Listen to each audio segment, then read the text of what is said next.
I was paralyzed when I went to my boss's secret party and found my wife with her lover. She didn't see me right away, but I saw them. They were laughing. They were dancing. They were so comfortable, so intimate, that for a moment I thought I was the intruder, the stranger in my own reality. My heart was pounding so hard it felt like it was going to rip out of my chest, my vision blurred, and the voices around me became a distant hum. The loud music, the lights, the smell of perfume and alcohol, everything merged into a vortex that swirled around the image of the two of them together. I never imagined she would be capable of betraying me. But there she was, with her hands on his neck, whispering something in his ear, and he was laughing as if he already owned what had once been my world. I walked toward her as if each step weighed tons. When she saw me, her laughter froze, her eyes widened, and she tried to smile, disconcerted. I just said, "It's good to know you came too, and in good company, apparently. Just know that I want a divorce. Now." She stood still. She stammered. She tried to follow me. She said it was a mistake, a slip, a moment of weakness. But I was no longer the same man. Something had broken inside me. And that, I knew, would never be put back together. The curious thing is that, at that moment, I didn't cry. I didn't scream. I didn't explode. I just kept quiet. And in the silence, something deeper was born, a desire to rebuild, but not for the two of us. For me. Alone. Or, who knows, next to someone who knew what commitment, loyalty, respect meant. That same night, I went home and packed everything. I sorted out the documents, the evidence, the traces of the betrayal. She had no idea what she was about to lose. Because the truth is that she hadn't just cheated on me with another man. She had betrayed me completely, in our routine, in our intimacy, in the life we had built together. For months, she had been distancing herself, using excuses to go to bed earlier, to avoid long kisses, to avoid talking about the future. And I, blind, too busy with work, with the children, with plans for our home, thought it was just a phase. I thought she needed space. I thought she loved me enough for the both of us. Little did I know that behind the scenes, her lover wasn't just a lover. He was someone with a much deeper connection to the boss than I had imagined. There was something dark about that closeness. Something dirty. Something that had nothing to do with love. It had everything to do with power, ambition, and destruction. I discovered things that left me devastated. Contracts manipulated. Favors exchanged for silence. My wife was involved in something much bigger than a simple marital betrayal. And me? I was just the convenient husband, the facade, the clean name that gave credibility to what was happening in the shadows. When I came to my senses, I realized that everything I had built was tainted. Even her smiles at family dinners had a bitter taste, because they were already the smiles of someone who was hiding too much. When she tried to backtrack, when she knelt in the living room saying that she regretted it, that it meant nothing, that it was all a mistake, that was when I felt sorry. But not for her. For myself. For the man who believed in eternity when he slept next to a woman who had already decided to erase me from her future. I looked her in the eyes and said, without raising my voice, "You no longer have a place here. Not in my heart. Not in my home. And much less in the lives of our children." She wanted to laugh. She said I was acting on impulse. That I would never be able to take custody of her. That she was a mother. That I would regret it. But what she didn't know was that I had already been preparing myself. Since the first suspicious messages, I had already installed trackers, hired an investigator, gathered evidence. I knew that the real world doesn't take revenge with shouting. It takes revenge with evidence. With intelligence. With dignity. When we entered the courtroom, she was still confident. She had that look of a wounded woman, victim of a cold man. But all it took was for the judge to see the conversations, the images, the audios, the bank statements, for her expression to change. She was exposed. Humiliated. Faced with her own greed. And her lover? Well, her lover turned into a ghost. When he saw that the dirt was going to splash on him, he disappeared. He left her alone, dealing with the chaos she had sown. And I, even with my heart still in ruins, found a quiet peace. Not because I won. But because I was free. The most surprising thing, however, came later. When I had already given up on love. When I thought that fate had condemned me to loneliness. It was right there, in the middle of the darkness, that someone appeared. Someone unlikely. Someone I would never have noticed before. A calm presence. A sincere look. And a story of pain so similar to mine that it seemed like a lie. It didn't come as passion. Or as desire. It came as relief. As if it were the part of life that was waiting for me while I lost myself trying to fix what was already dead. And it was with her that I started to smile again. To sleep in peace. To make plans without fear. But, ironically, it was also with her that I discovered the last and most shocking secret about my ex's betrayal. Something that I still find hard to believe today. Something that completely changes the way I see the past, and the reason why it all began. But what exactly did I discover? Why, in the end, was the biggest traitor not the lover, nor my ex-wife? This is the part of the story that no one would ever imagine. Welcome to the channel. Here, we do not support and never romanticize cheating. All the stories you hear are fictional, but realistically portray how infidelity is capable of destroying families, hearts and futures. The objective is clear: show the devastating consequences of betrayal and why it should never be a path. Now take a deep breath. Get ready. You are about to hear a shocking story. Ethan and Lara seemed to be the kind of couple that everyone around them silently admired. They weren't perfect, but they conveyed a sense of stability that is rare these days. Together since college, they went through difficult times, professional changes, youthful insecurities, and the natural setbacks of those who learn to love while growing up side by side. She, a communications graduate, had a natural ease when speaking, a look that inspired confidence, and a firm stance when faced with life's choices. He, a data engineer, was more introspective, a man of logical reasoning, a discreet heart, but loyal to the last ounce of his voice. Where she expressed herself with emotion, he compensated with caution. Where he hesitated, she was impulsive. Their combination wasn't perfect, it was human, organic, full of layers. And that was exactly what, for many years, made their relationship flourish so strongly. They married in their 30s, after 9 years together, and it was not a lavish ceremony. In fact, it was a country wedding, with less than 50 guests, live music and sincere smiles. They preferred to invest in the house they bought together rather than in a party that would only last a few hours. This house, a modern building with straight lines and large windows, would become the true center of their lives.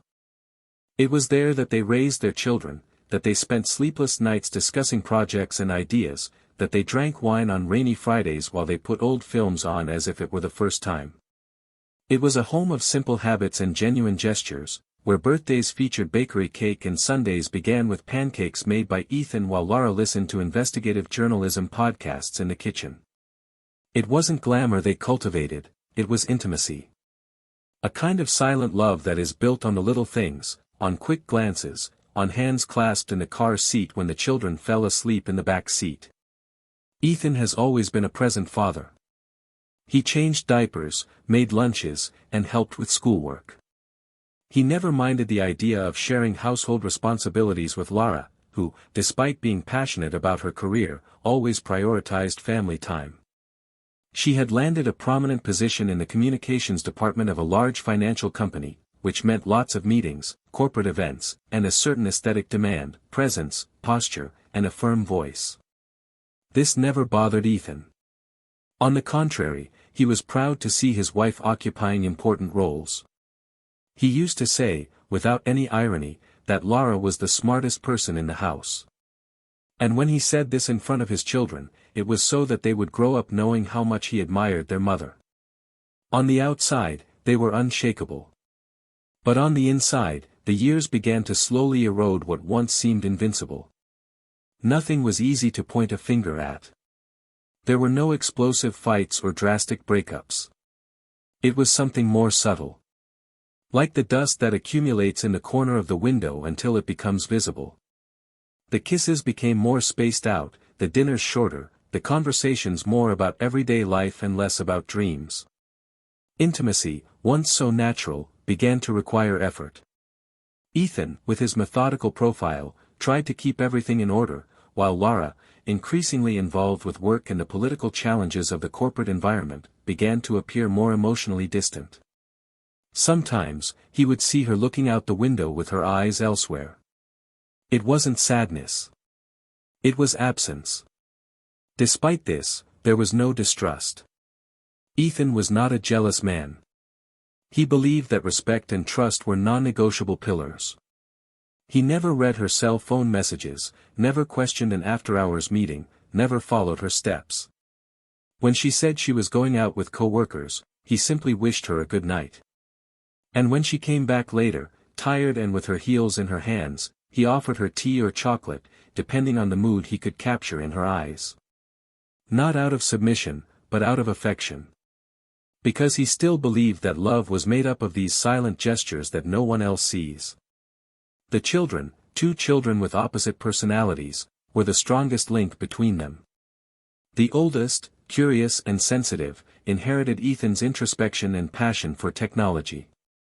The youngest, on the other hand, had the same sparkle in her mother's eyes and a charisma that charmed teachers and strangers alike.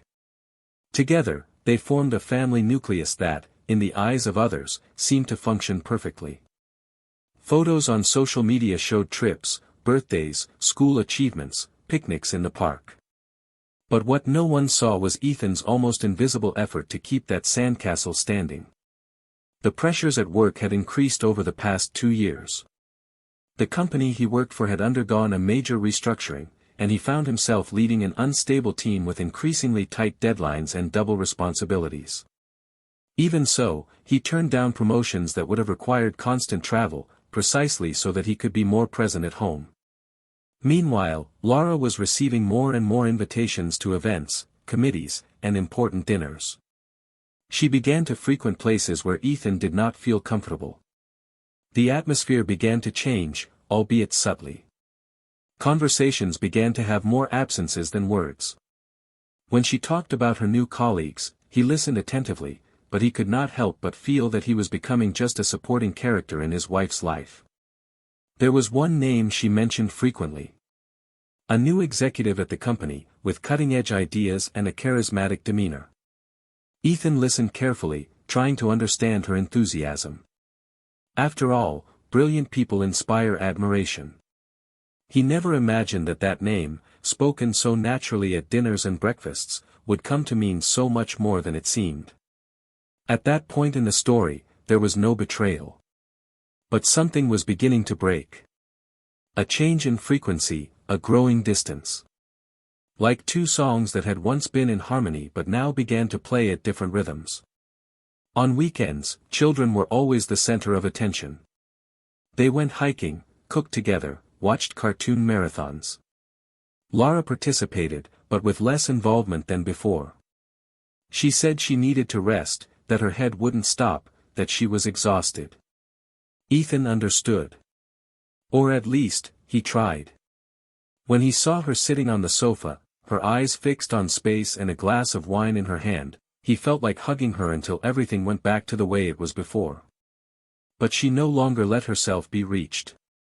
The body was there. The mind, elsewhere. He didn't know where. It was at this slow, almost imperceptible pace that their marriage began to change. Ethan started sleeping later, working in the improvised office in the house. Lara slept first. Sometimes, he would go into the bedroom and stare at her for a few seconds before going to bed. He felt a lump in his throat, a longing for something that still existed, but was no longer tangible. Love doesn't die overnight. It goes out like a candle that gradually loses its flame. And when it finally goes dark, all that's left is silence. And silence was already living between them. Still, there was no resentment. Ethan had never stopped caring. She, however absent she was, still showed affection in sporadic gestures, a note left in his backpack, a surprise dessert from his favorite, a lingering look on a cold night. But these gestures were like lit matches in a gale. Nice. Brief. Not enough. Life went on. With your routines, your commitments, your rituals. But beneath the surface, something was brewing. Something that would soon test everything Ethan believed to be unbreakable. He didn't know it yet, but he was about to discover that even the most solid pillars can collapse when the foundations were corrupted without anyone noticing. Because sometimes, what destroys is not the scream. It is the prolonged silence of someone who has already given up inside. And the most curious thing is that, when everything falls apart, the first question that arises is not, why? It's, when. When did love become a habit? When did care become routine? When did the other stop being a shelter and become just a presence? Ethan still had no answers. But life, relentless as always, was about to offer them. In a way he could never have imagined. And it would all begin, with an unexpected invitation to a secret party. The invitation to the party arrived unexpectedly, as changes that don't ask for permission do. It came by email, signed by the CEO of the company where Lara worked. The message was brief, almost mysterious. It was a private, selective event, restricted to employees considered strategic, and their spouses. Ethan read the message more than once, suspicious. He had never been invited to any of these corporate gatherings before. Lara, always discreet about her social life at work, said they were technical meetings, not very engaging, and not very appropriate for anyone outside the executive circle. But there was his name, clearly mentioned, and the invitation to accompany her. When she got home that night, he commented, trying to hide his surprise. She smiled, but it took half a second longer than expected to react. Then he said that she had also received it, that it was a new company policy, that she thought it was great that he wanted to go, and that it would be a good opportunity to meet the people she spent so much time with. In the days leading up to the party, Ethan noticed a different restlessness in her. It wasn't anxiety, it was something more contained, more silent. She chose her dress with extreme care, had her nails done 2 days before, and made sure to book a hair appointment. He said he wanted to rise to the occasion. He interpreted it as vanity, perhaps pride, perhaps a desire to look good alongside her husband. And he felt flattered. The idea of being officially introduced to her circle made him think that perhaps they were entering a new phase, perhaps an attempt by her to bring them closer together. During the journey to the location, she spoke little. She was beautiful, more so than usual, with a sparkle in her eyes that might have been enthusiasm. Ethan held her hand over the gearshift, but she didn't return the squeeze with the same intensity. It was as if she was torn between the present and some other place inside her own mind. The venue chosen for the party was a secluded mansion surrounded by gardens and illuminated fountains. It was an exquisite place, full of sophisticated architectural details, worthy of a design magazine. Upon arrival, they were greeted by uniformed security guards, and their names were checked against a list on a tablet. Ethan noticed that there were no signs indicating the event, no external sign that this special night was happening there. Everything was too discreet. The atmosphere was muffled, perfumed with woody fragrances, and the warm lights gave the space an almost theatrical atmosphere. There was background music, waiters with trays of sparkling wine circulating in silence, groups of people talking in whispers, controlled laughter, glances that met with invisible intentions. Lara walked away from him as soon as he arrived, saying that she needed to greet the director and other colleagues. She asked him to make himself comfortable, to enjoy the environment, to help himself. Ethan tried to follow her advice, but there was something in the air that bothered him. A kind of dissonance. The way people looked at each other, the way they avoided direct questions, the way they changed the subject too quickly. Nothing there seemed natural. He walked through the hallways, admired paintings, went to the bar, tried to socialize. But he didn't know anyone. At a certain point, he saw Lara talking to a group where the charismatic executive was. They were laughing. She touched his arm frequently.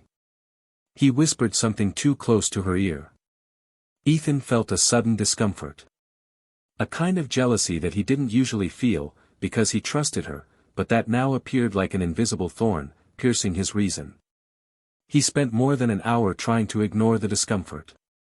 He drank 2 glasses of wine, ate something he couldn't identify, answered vague questions from strangers, and heard more about investments than he wanted to. When he went back to look for Lara, he didn't see her where she had been before. Not in the garden. Not in the side room. His phone wasn't answering. He sent a message. "Where are you?" No answer. His heart raced. His face heated up. Something inside him told him that her disappearance wasn't random. He decided to walk to the farthest wing of the house, where there was a dark wooden staircase leading to the upper floor. He climbed it slowly, feeling the soft carpet under his shoes, his heart pounding in his ears.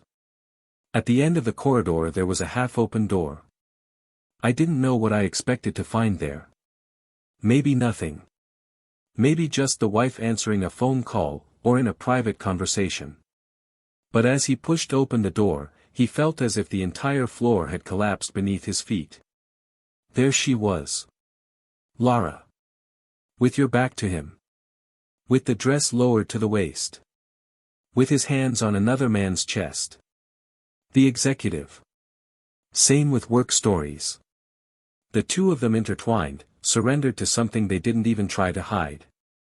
Ethan's world shattered in that instant into a million invisible pieces, like glass shattering in slow motion. He didn't scream. It didn't move forward. He didn't cry. He remained motionless, as if his body had frozen. The pain was not sharp. It was dull, deep, the kind that invades the chest first and then spreads to the bones. The door made a slight creak. Enough for Lara to turn around. And when she saw him, she turned pale. She tried to pull up her dress. She tried to say something. But Ethan just took a deep breath, kept his eyes fixed on her and murmured firmly, "It's good to know you came too, and in good company, by the looks of it. Know that I want a divorce. Now." The next few seconds were a blur. Her expression changing from shock to panic. The other man walking away, trying to get his clothes back on with dignity. Ethan turning his back, walking down the stairs, ignoring everyone around him. The walk to the car was a tunnel of smoke. Each step a sentence. Each heartbeat a lament. On the way back, his thoughts were racing. Memories came to him in flashes, the first kiss, the dance in the living room with his children laughing, the note in his shirt pocket, his travel plans for next summer. Everything was contaminated. Everything tasted like a lie. He got home, locked the door, and took off his shoes like he did every night. But this time, it wasn't to keep the house clean. It was because he didn't want to carry any of the dirt from that place back into the house. He sat on the couch and let the silence speak for him. There were no tears. There was a strange coldness, a cruel awareness. He knew that the betrayal wasn't recent. He knew because no one gives themselves up like that the first time. He knew because now, when he remembered certain looks, certain delays, certain absent smiles, everything made sense. But what he didn't know yet, was how deep the hole was. What I thought was the betrayal itself was just the surface. The final blow was yet to come. And, contrary to what he imagined, the pain of infidelity would be small compared to the revelation that was hidden behind it all. A truth that would change not only the way he saw his wife, but also the way he would see his entire past, and the reasons why that marriage had been corroded from within, without him being able to realize it. 2 days had passed since the night of the party. Ethan hadn't answered any calls or texts. He stayed home, taking care of the kids as if nothing had happened, but inside it was as if he were moving around inside a burning house.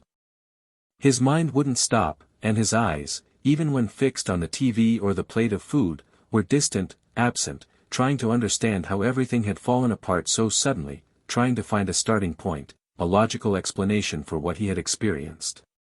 Lara, on the other hand, insisted on sending messages with fragmented sentences, full of despair. "We need to talk, it wasn't how it seemed, you can't do this to us, for the love of God, listen to me." But Ethan didn't want to listen. Not yet. He was waiting for the right moment. Not because he wanted to get back together, but because he needed to face it head-on, as if, by looking into her eyes, he would finally find all the answers that had been hidden for years behind lukewarm smiles and half-hearted hugs. It was the following Wednesday morning that he decided that this would be the day. He called her, his voice firm and emotionless, and said he would come by the office to talk, that it was necessary to put an end to all this. She accepted immediately, as if she had been waiting for this chance like someone waiting for air in their lungs after nearly drowning. On the way, Ethan kept his eyes fixed on the road, but his fingers gripped the steering wheel tightly.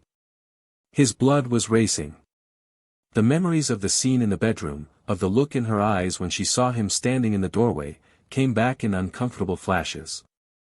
There was anger, yes, but it was a cold, lethal, calculated anger. The kind of anger that doesn't destroy on impulse, but turns into strategy. When he arrived at the building, Lara was already waiting for him in the meeting room on the floor reserved for the board of directors. She was visibly shaken, with dark circles under her eyes and a look of guilt and anxiety. He entered without saying anything, sat in the chair opposite and simply crossed his arms. She took a deep breath and began, her voice trembling at first, but gradually gaining rhythm, as if she had been rehearsing that speech for days. She said she was sorry, that she had no excuse for what she had done, that she had let herself be carried away by a moment of weakness, that man meant nothing. Ethan remained silent, staring at her, as if each word were being engraved in his mind with a hot iron. When she finished, he simply asked, without changing his tone, "Was it just once?" She hesitated, looked away, and that brief silence said it all. Ethan nodded slowly, as if confirming a suspicion he didn't want to hear. "How many times?" he insisted, now with a slight tone of contempt in his voice. Lara ran her hand over her face, murmured that there had been a few, that she herself didn't know for sure, that it all started subtly, until it became what it became. Ethan stood up, walked to the window and stood with his back to it for a few seconds. The city outside was still alive, indifferent to the abyss that was opening up in that office. He turned around slowly, put his hands in his pockets and said with a calmness that frightened him, "You destroyed everything. But you still haven't told me the worst." Lara frowned, confused, and tried to argue that she had already confessed, that she was being honest, that she wanted a second chance. Ethan smiled wryly and shook his head. "It's not about that. It's about what you did besides me. It's about what you were hiding." She went pale, as if the air had been knocked out of her lungs. She mumbled that she didn't know what he was talking about, and tried to hide it with a nervous laugh. But Ethan pulled an envelope from his pocket. He placed it on the table. It was thick, heavy. Photos, copies of contracts, bank statements, printed messages. She stared at it as if it were dynamite. "Do you remember the project I tried to present to your company's board of directors 2 years ago? The one you rejected, saying it wasn't viable?" "Well, yes. I found out it was reused. Reworked. And approved. But not by me. By him. Your lover." His voice was sharp now. "You leaked my data. You gave away my work. And you know what's worse? You did it to protect his position. To make sure he shined. You erased me." Lara was shocked. She tried to deny it, but her throat wouldn't produce a sound. Ethan continued. "I thought it was strange when he started being mentioned in the newspapers as the person responsible for an idea that seemed all too familiar. I went after it. And I found much more than I expected. You didn't just betray me in bed, you betrayed me as a man, as a professional, as the father of your children. You took advantage of my trust. You sabotaged me. She put her hands to her mouth, trying to hold back her tears. Ethan, I didn't know he would use everything like that. I just wanted him to see his potential. I thought that if he presented the idea, you would be called in to develop it. I didn't know he would take all the credit. You didn't know, he interrupted sarcastically. You knew exactly what you were doing. You had time to stop. To tell me. To choose. But you chose to lie. You chose to see him being promoted while I was discarded like everyone else. You didn't just destroy our marriage. You destroyed my dignity. The silence that followed was suffocating. She cried softly, like a lost child. But Ethan was unmoved. There was no more room for pity. I'm going to file for divorce today. And I'm going to ask for full custody of the children. Because I don't trust you anymore. Not just as a wife, but as a mother. A person who lies like that, who manipulates, who betrays in such a cowardly way, can't teach anyone values. She tried to get up, tried to grab his arm, but he pulled away with a brusque gesture. When he reached the door, he turned around one last time. Oh, and about the company. I didn't come here just to confront you. I came because I just got out of a meeting. With the board. I received a proposal. I'm going to take over the project he abandoned when he ran away with the profits. And guess who put my name forward? The president. The same one you thought would never listen to me. Lara's gaze was now empty, as if watching her own world crumble in slow motion. Ethan left without saying anything else. The hallway seemed lighter. The air cleaner. For the first time in a long time, he felt like he was breathing again. But what he didn't know yet, was that, behind that betrayal and that robbery, there was an even bigger game. A web of secrets that didn't just involve Lara and her lover. Something deeper, darker, was about to come to light. And when he discovered the truth, he would understand that the price of betrayal was just the beginning of everything that was yet to happen. Ethan left the company building without looking back, crossing the lobby with firm steps, while the eyes of those who recognized him followed his passage without understanding the turmoil that accompanied him inside. But he no longer felt anger. He felt accuracy. The lucidity that arises when you see everything with cruel clarity, when the veil of lies falls so violently that there is no more room for doubt or regret.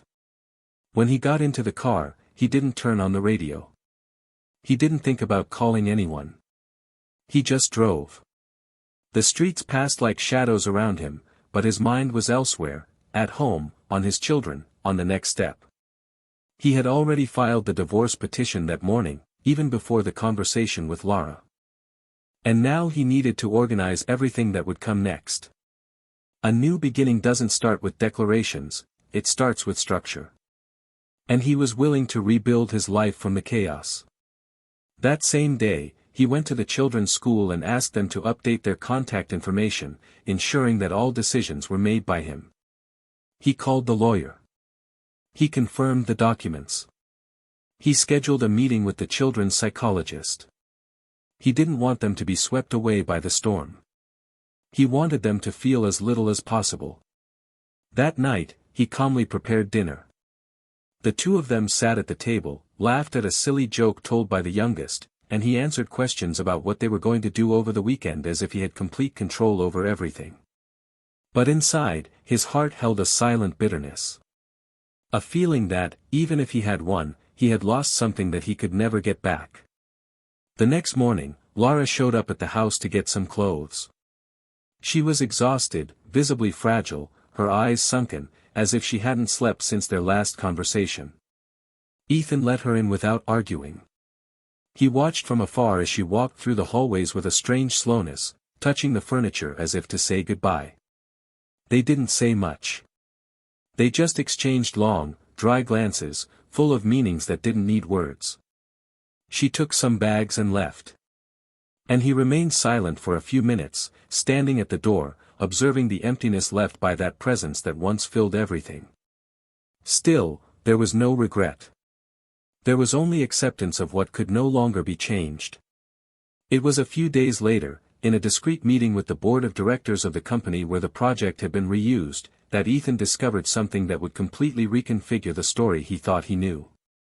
He was sitting at a table with two of the top executives, discussing the reformulation of the system he had designed, when one of them, an older man with a deep voice and precise gestures, casually commented something that sounded like a stone breaking a mirror. He said that the project had been brought up not only by an ambitious employee, but with the direct approval of one of the company's advisors. A woman who, according to him, had lobbied internally to get the idea approved, even without due credit to the original author. By the way, said the executive, as he leafed through reports, it was this same advisor who brokered the external contracts, the investments, the launch of the software. If it weren't for her, that guy would never have gotten past the first pitch. Ethan's eyes widened, he leaned back in his chair, his stomach churning silently. He asked, with restrained naturalness, for the name of the counselor. The executive responded as if he were unaware of the earthquake he was causing, Lucia Dantas. She has worked with us for years. Oh, and she is the mother of the young man in question. He is not just an employee, he is her son. The information hit like a bolt of lightning. Ethan recognized the surname immediately. Lucia Dantas was not just a counselor. She was also the president of an NGO where Lara had volunteered for a while, at the beginning of their marriage. The two had gotten back together about a year ago, discreetly. Lara had mentioned that they were talking again, that she had given her advice about her career, how to advance in the company, how to negotiate positions and promotions. Ethan had paid no attention. But now, with all the pieces in hand, the truth began to emerge with sickening clarity. Lara had been used. Or worse, she had allowed herself to be used. Her lover was not just a charming colleague. He was the son of a powerful woman. And the entire approach, the entire seduction, the entire involvement with the project, had been planned from the beginning. He left the meeting with his muscles tense, his thoughts in a jumble. He needed proof. He called the lawyer. He asked for access to the case documents.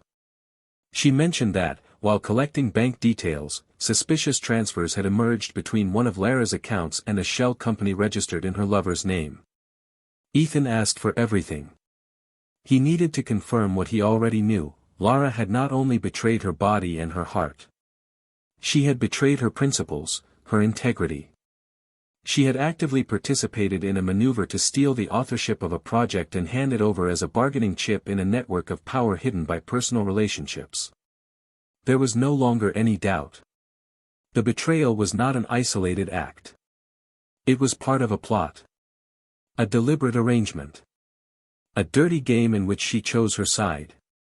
The next day, he arranged to meet her again. At a discreet café, far from acquaintances, away from the children. She arrived late, pale, with shaking hands.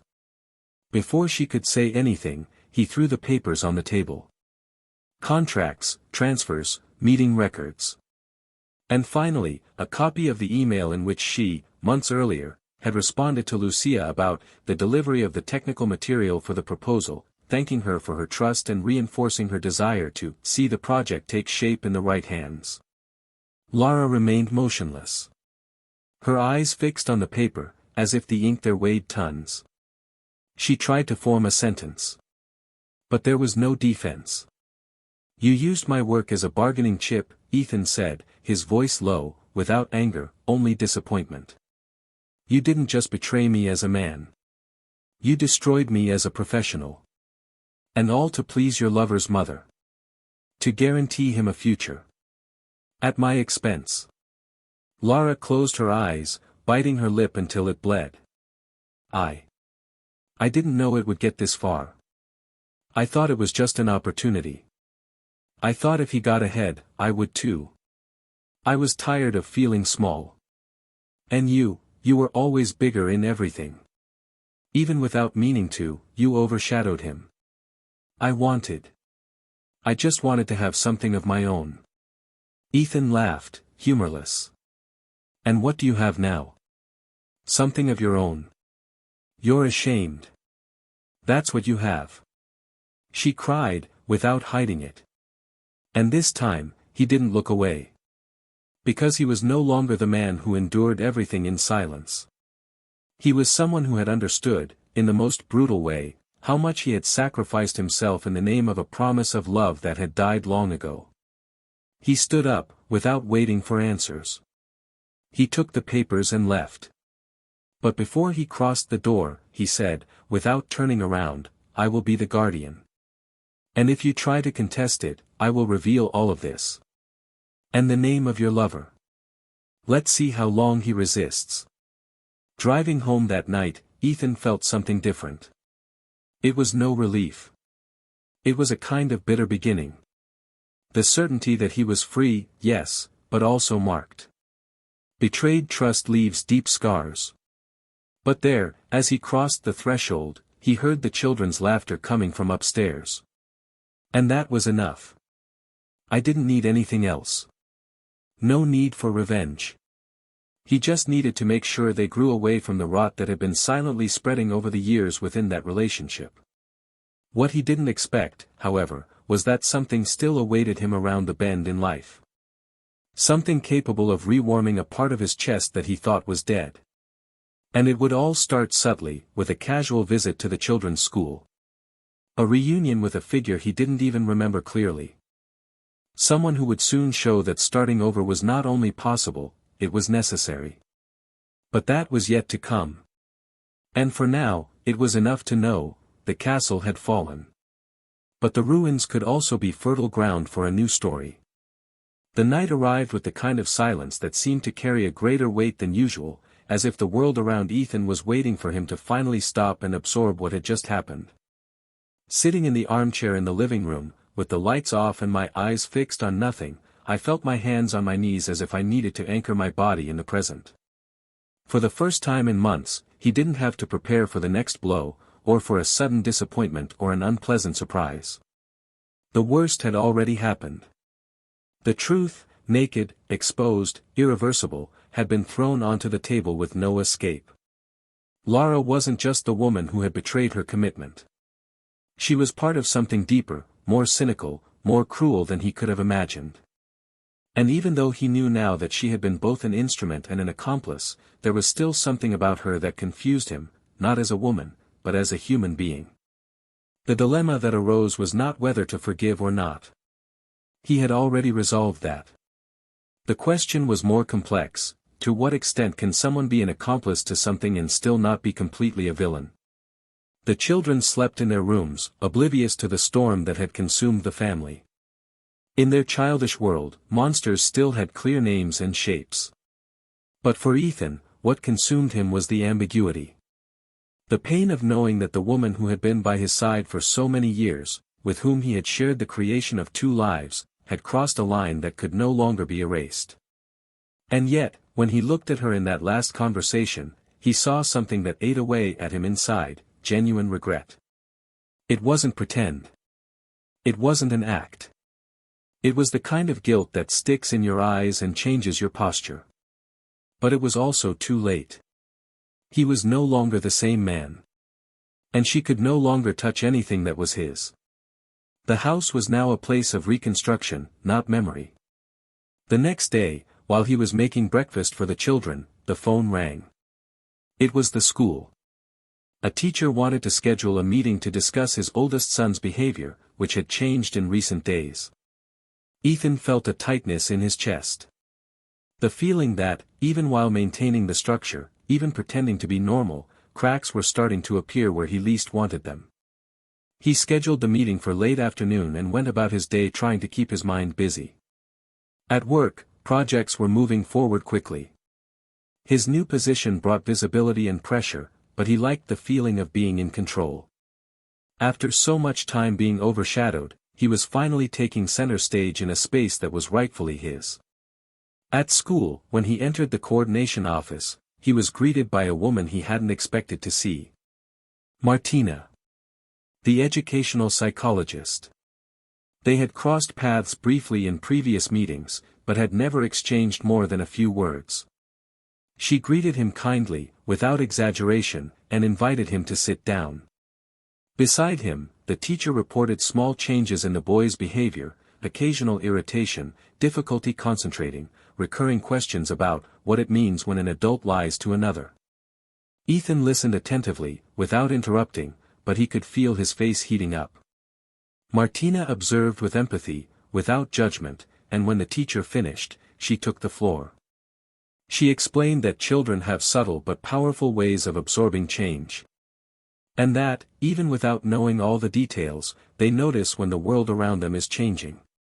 She suggested individual meetings with the boy and also with him, Ethan, so that they could follow this process together. He agreed, grateful, but still uncomfortable at realizing that his children, even though they were shielded, were silently bleeding from all this. At the exit, close to the parking lot, Martina caught up with him. He said he admired the stance he had been maintaining, that many parents, when going through situations of betrayal and separation, end up emotionally withdrawing from their children. Ethan didn't quite know how to respond. He just said he did what needed to be done. She smiled, with an air of someone who understood more than she was saying. And there, in that brief exchange, something began to form. It wasn't attraction. It was a kind of mutual understanding. Two adults, both marked by past pain, recognizing in each other the ability to endure and move on. In the following days, Ethan began attending the meetings she suggested. The sessions with the son evolved, and little by little, the questions gained a name, form, and acceptance. The boy spoke about his mother with affection, but also with anger. He talked about his fear of seeing them fighting, about his fear that the love he felt for both of them was a kind of betrayal. Ethan, in the individual sessions, also allowed himself to talk. About the emptiness. About the frustration. About the weight of not having realized it before. Martina listened without interrupting. And sometimes she said phrases that would echo for days. Like when she said that, it's not the betrayal that defines a person, but what they do after betraying. Or when she said that, some losses don't teach you to be strong, but only remind you that we are human. Words like that, so simple, but said with such truth, penetrated layers he didn't even know existed. Lara, meanwhile, had retreated. She didn't contest custody. She didn't make a fuss. She didn't try to reverse the divorce. She just kept quiet. She stepped down from her job at the company. She took an indefinite leave of absence. There was something about her that seemed to have died. And as much as Ethan had every reason not to care, a part of him still cared. Not for her, but for his children. He knew that sooner or later, she would have to rebuild too. And as much as they could no longer be partners, he didn't want the children to grow up watching their mother destroy herself. It was a profound moral dilemma, how to care for the emotional health of his children without ignoring the damage their own mother had done to them. How to balance the love that still existed in the children's eyes when they spoke of her with the pain he himself carried. It was on a Friday afternoon that fate, capricious as always, threw another piece on the board. When he picked up his children from school, he saw Martina talking to another mother at the gate. She smiled when she saw him, and he, on impulse, walked over to her. They exchanged a few words, and in the end, he asked if he could invite her for coffee. She hesitated for a moment, as if weighing the risk, but then accepted. They went out the next day, without expectations. The conversation was light, but deep. They talked about children, about choices, about scars that cannot be seen. Ethan discovered that she had been betrayed 2 years before, and that for a long time she believed that she could never trust anyone again. But that, little by little, she began to realize that love does not end with pain. It only changes shape. That night did not end with kisses or promises. It ended with a long hug, a comfortable silence and the certainty that something had been planted there, something real, serene and possible. In the days that followed, the pace of life began to change. The children were calmer. Ethan smiled naturally again. The work flowed. And Martina, with her discreet presence, began to occupy subtle but important spaces. Still, There was one shadow he couldn't completely shake, the fear of repeating patterns. The fear of trusting too much. The anguish that, at any moment, everything could collapse again. It was an internal conflict that consumed him in silence. Until, in one of the sessions with Martina, he confessed this fear. And she just replied, "Fear is just the memory of pain trying to survive. But pain doesn't live in the present. It only lives if you feed it." That took him apart. And at the same time freed him.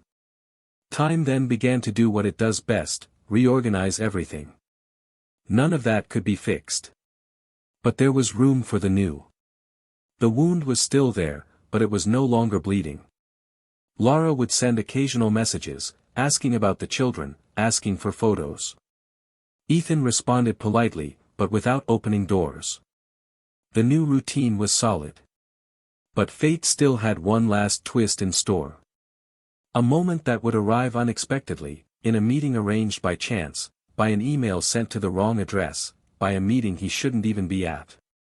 Something that would make him face the past once and for all, but also understand that some betrayals come with a price, and others, with a lesson. And there was one last choice to be made. One that would put everything he had rebuilt into question. Because sometimes life tests us one last time, just to make sure we've learned. The days piled up like books stacked on a narrow shelf, and Ethan began to realize that no matter how hard he tried to keep everything under control, life insisted on challenging his new foundations. It was as if the newly constructed tranquility was being tested silently, slowly, without fuss, like someone testing the weight of a foundation with the care of someone who knows that any crack could turn into a collapse.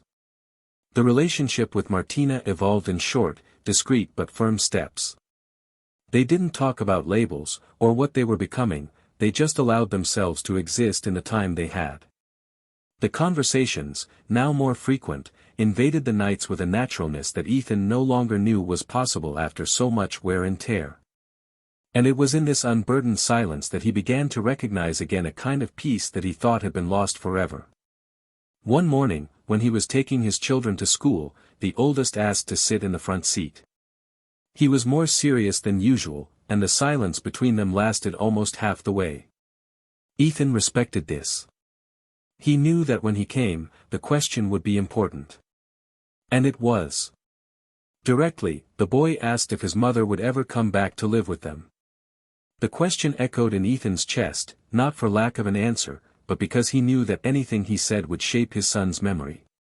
He chose the truth that wouldn't hurt. He said that some things, when they break, can't be put back the way they were, but that doesn't mean that the love for their children diminishes. That sometimes, parents live in different houses, but they're still real parents. The boy nodded, without insisting. But it was clear that Lara's absence still weighed on him in a silent way, like a figure in the back of the room. At the end of the same week, Lara called. Not by text message or email. She called directly, like someone who needs to cross a bridge before it collapses. Ethan answered. Her voice was firmer than it had been the last few times. She said she wanted to see him. Not to discuss the past or the legal process. But because she needed to tell him something important. There was hesitation in her voice, but also urgency. He accepted. They arranged to meet at a small cafe, far from the center, where the noise of the city wouldn't overshadow difficult conversations. When she arrived, her face bore the tiredness of someone who was fighting an inner battle. She was thinner, with her hair tied up haphazardly, and her eyes were deeper than before. They sat facing each other. Ethan maintained a neutral posture, as if protecting what he had rebuilt. She took a deep breath, ran her fingers over her lips, and began, bluntly, to talk about what she had discovered. She said that, after the scandal involving the project and her removal from office, she began to investigate some of the company's movements on her own.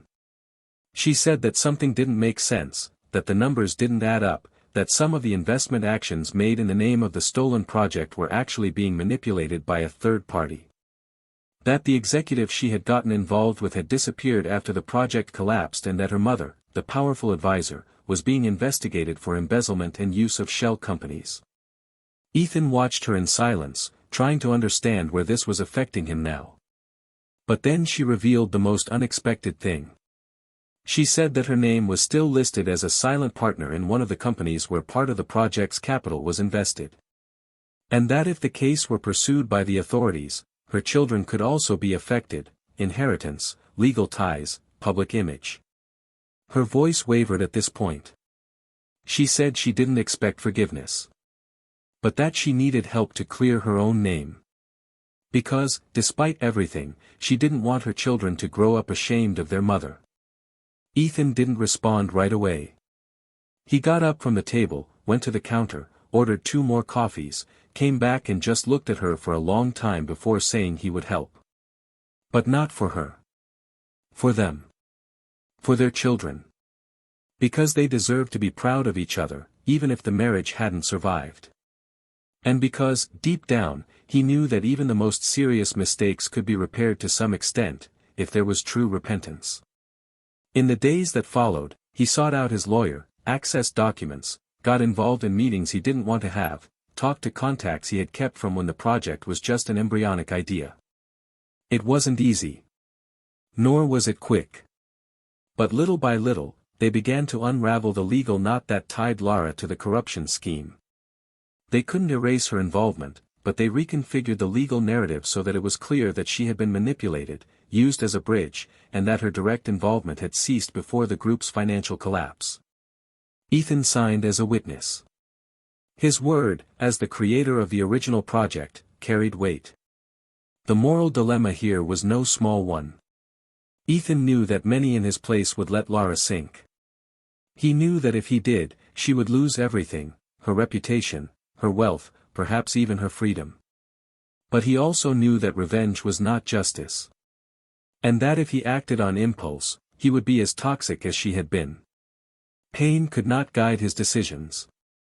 The future of their children depended on how they both chose to rewrite their roles after their fall. And he chose to be worthy. Not for her. But for himself. Meanwhile, Martina was still present. Silent, attentive, never demanding.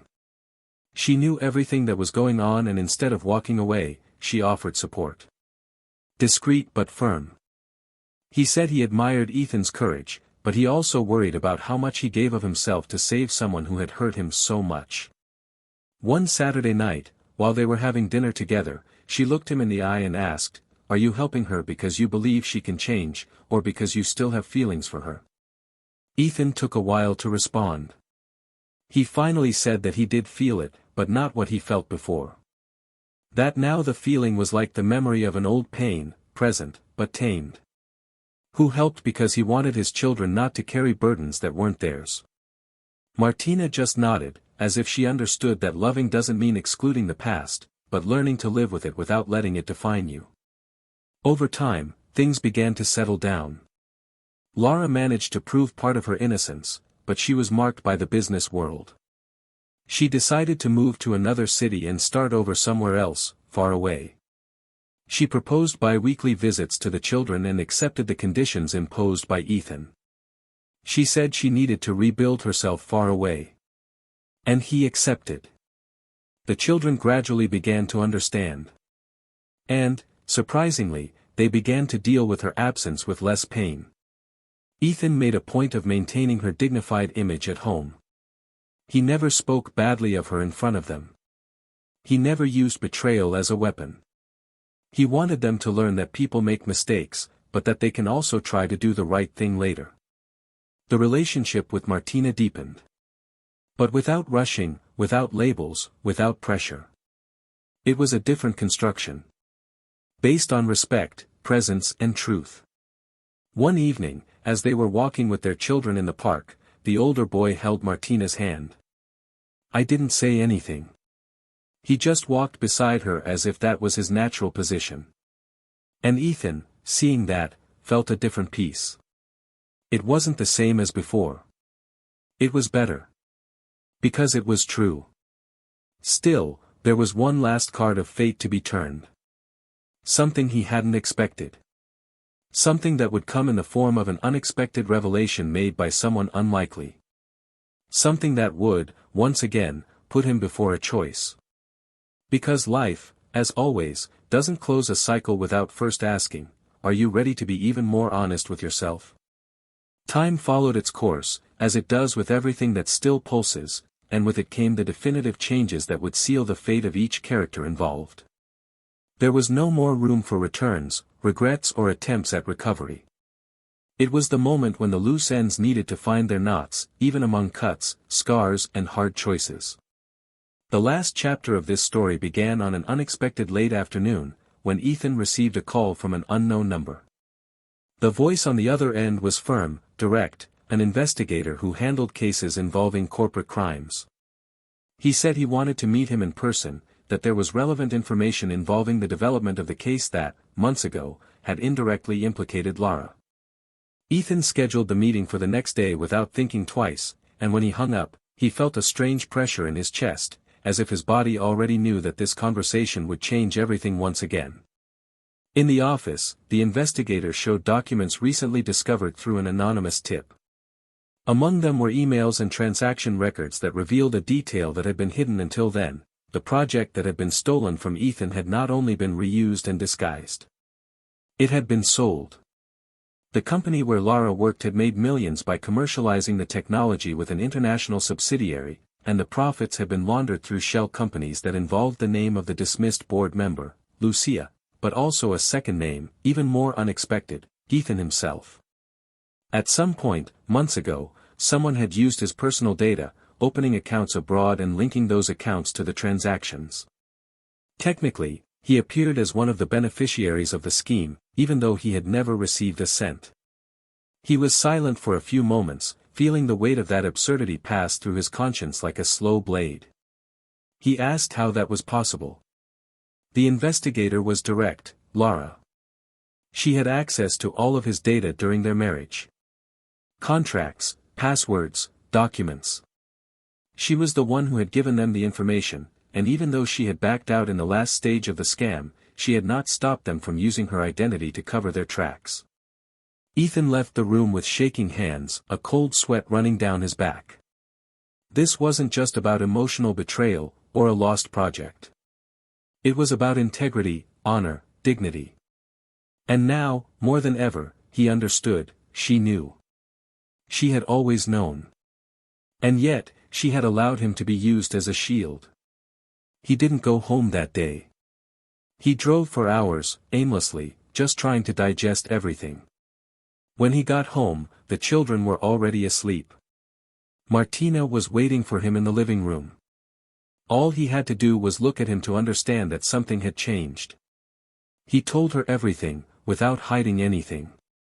For the first time, he cried in her arms. Not because of loss, but because of exhaustion. Because, at that moment, all he wanted was to put an end to that cycle of pain, lies, and manipulation once and for all. The next morning, he went to his lawyer, handed over the documents, and authorized Lara's name to be reinserted into the investigation. Not out of revenge. But because, now, it was necessary to protect his children from a future in which their mother could become even more toxic. He knew that she would have to face the consequences, that she would probably be indicted again, and that she might lose visitation rights. But there was nothing more he could do for her. The line between empathy and self-preservation had been crossed. Meanwhile, Lara received a visit from the police in her new city. She was formally questioned, and even with desperate attempts to plead ignorance, the documents spoke for themselves. She tried to contact Ethan several times in the following days. She even tried to speak to Martina. But all channels were silenced. Justice would now follow its path. No shortcuts. No romanticism. And in that abyss that she herself dug, she realized, too late, that she had not been a victim of a cruel system, but the author of her own destiny.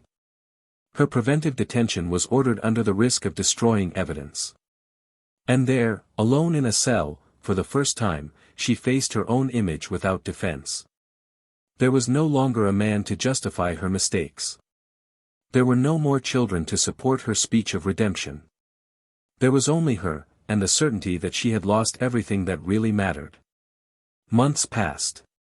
Ethan has cemented his position in the company.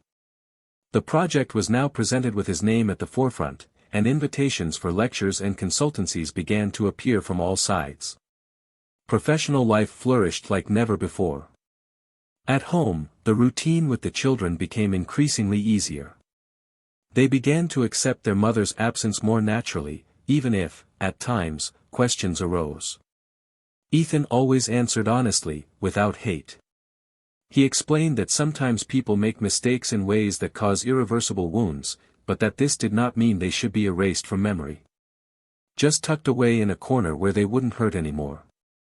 And the children listened, understood, and, little by little, learned to live without that figure who, for so long, had been a reference.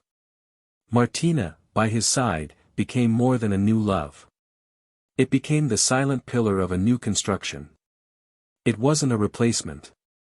It was something unprecedented. And therefore, even more valuable. When Ethan decided to ask her to move into his house, he did it simply, over a regular breakfast, with his children laughing at the next table. She smiled, and said yes. And that same night, with the two of them lying side by side, Ethan looked up at the dark ceiling of the room and silently gave thanks. For having survived. For having rebuilt. For not having turned into something bitter. And for, above all, having chosen to love again. The final detail of this story emerged in an almost poetic way. The project, now internationally consolidated, was presented at a conference on innovation and integrity in the corporate sector. Ethan was the keynote speaker. At the end of the presentation, a young woman in the audience raised her hand and asked him what he had learned about trust. He answered without hesitation, that trust is not the absence of risk, but the willingness to open up even knowing that it may hurt. And that, when everything falls apart, what rebuilds us is not the justice we do to others, but the justice we allow ourselves. Now, I want to hear from you. What did you think of this story? Leave your comment below and share your opinion. Would you have made the same decisions as Ethan? Would you forgive? Would you go all the way for the truth? Don't forget to subscribe to the channel, activate the bell to receive the next stories and leave your like if this video touched you in any way. Here, we do not romanticize or support any type of betrayal. On the contrary, we believe that every lie has a price. And every truth, a liberation. Until the next story.